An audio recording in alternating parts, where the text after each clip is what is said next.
Have you ever really stopped to think about a headbutt? It's kind of wild, right? We spend our entire lives protecting our heads. It's our most precious cargo.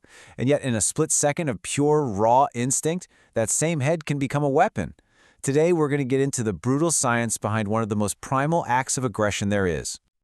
So yeah, this is the big question, isn't it? It just seems to fly in the face of all logic. I mean, we wear helmets, we duck, we put our hands up, we do everything possible to keep our heads safe.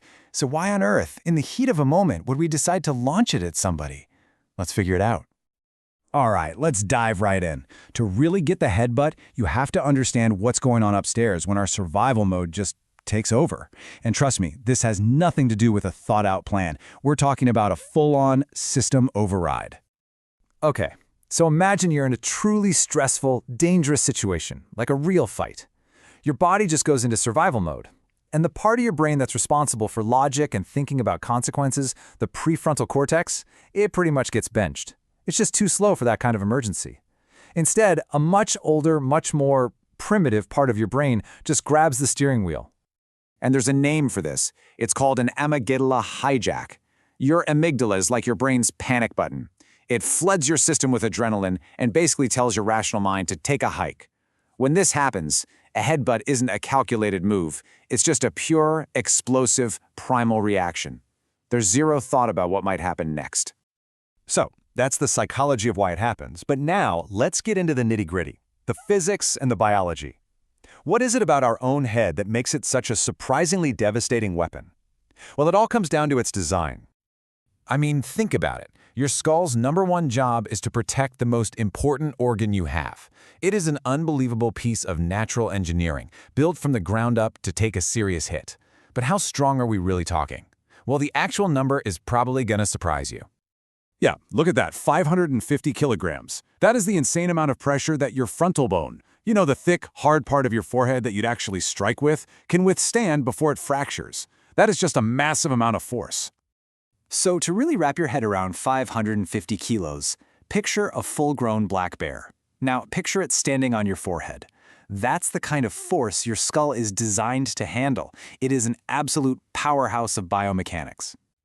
And this is where the brutal effectiveness comes into play. You're taking your fortress, which can handle 550 kilograms of pressure, and you're aiming it at one of the most fragile spots on the human body. The nose, for instance, is just a delicate mix of bone and cartilage. It only takes about 100 kilograms of pressure to break it. The math is, well, it's simple, and it's ugly for the person on the receiving end. But here's the thing. While that force is absolutely devastating for the target, it doesn't just vanish into thin air. See, physics has a funny way of balancing the scales. All that incredible power you generate has to go somewhere, and the attacker is definitely not immune.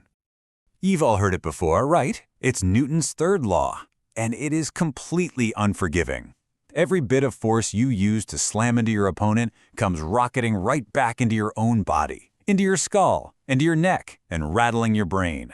The headbutt, my friends, is a very, very sharp double-edged sword. And because of that, even the tiniest mistake can turn this weapon completely against you. Say you hit with the side of your head, the temporal bone, instead of your forehead. You could easily fracture your own skull. If your neck isn't braced perfectly, you're looking at some serious whiplash. And what if you miss that soft nose and hit their forehead instead? All that damage just bounces right back at you. The margin for error here is practically non-existent. And we don't even have to look that far for a perfect, real-world example of this, the 2006 World Cup final. Soccer legend Zinedine Zidane delivers probably the most infamous headbutt in sports history, right into the chest of Marco Materazzi. He got a red card, of course, but believe me, the story did not end there. For Zidane, the consequences were pretty severe. And remember, he hit a chest, a relatively soft target, not another skull. But reports later came out that he suffered from chronic migraines, a stiff neck, and pain that lasted for a long time. He paid a huge physical price, which just goes to show you that even a successful headbutt does serious damage to the person throwing it. Now, let's just take that out of a controlled sports environment and put it into the absolute chaos of a street fight. The outcomes for the person throwing the headbutt are often way, way worse. I mean, emergency room doctors see this stuff all the time. And if you look at the common injuries, you can see just how risky this is for the attacker. Concussions are a big one, as your brain slams against the inside of your skull. Neck injuries like whiplash are also incredibly common. But look at this. Skull fractures account for a shocking 20% of injuries to the attacker. So often, the person who starts the headbutt walks away with their own set of serious, sometimes permanent, injuries. So, we've looked at the primitive brain, the incredible power, and the serious, serious danger. What does it all add up to? When you put all the pieces together, what's the final verdict on the headbutt as a weapon? All right, here's the bottom line. It's a simple equation of incredibly high risk for a potentially high reward. Is it powerful? Absolutely. It can end a fight, but the danger you're putting yourself in is just astronomical. One tiny mistake, a fraction of an inch off target, and you could end up way worse than the other guy. That's exactly why in serious self-defense training, it's only taught as an absolute last resort. We're talking life or death, no other option situations. And really, it all comes down to this, doesn't it?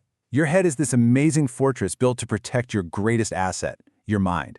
The headbutt is what happens when that primal animal instinct just completely hijacks your reason.